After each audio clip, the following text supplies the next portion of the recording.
Alright, so ayan guys, welcome to my vlog, Papa Doms Lot Vlog TV. So andito ako ngayon sa isang properties dito po sa bayan po ng Umingan upang pasilip sa inyo itong property po na binibenta, na pinapabenta po sa akin ng may-ari. Na ito po yung daan niya.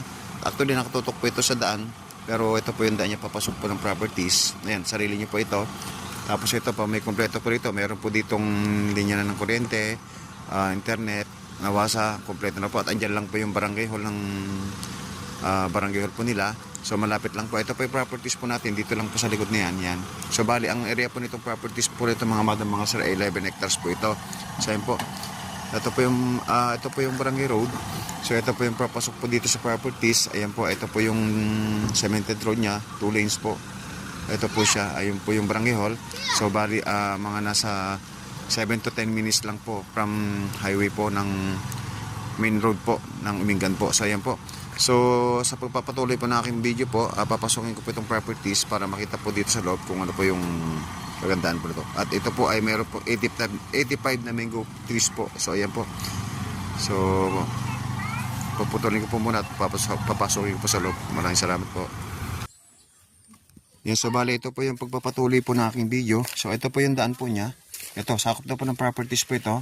So ito po yung daan. Ayan, papasok po dito. Ayan. So yan po. Hindi na po na maintain po ng may-ari na itong kalinisan kasi pinapabenta mo na po sa amin. So ito po. Ito po yung properties po natin papasok. Ayan, makikita nyo po. Ayan. Ito po. So dito po, maganda po rito sa loob dito kasi may mga mango trees po dito na puno. Ayan. So ito po. Ito po yung properties po natin mga madam mga sir. So ito po. Yan, ito po. May mangga na po rito.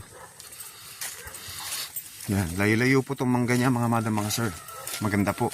Hindi po siya dikit-dikit para makapag-spread po siya na mabuti. So income generated po rin po itong mangga na ito mga madam mga sir.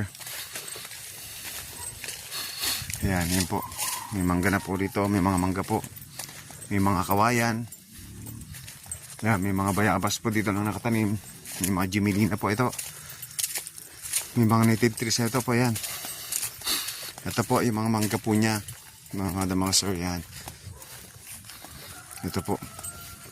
So yan, kasali pa po yung mga kawayan doon. Yan. Ito po.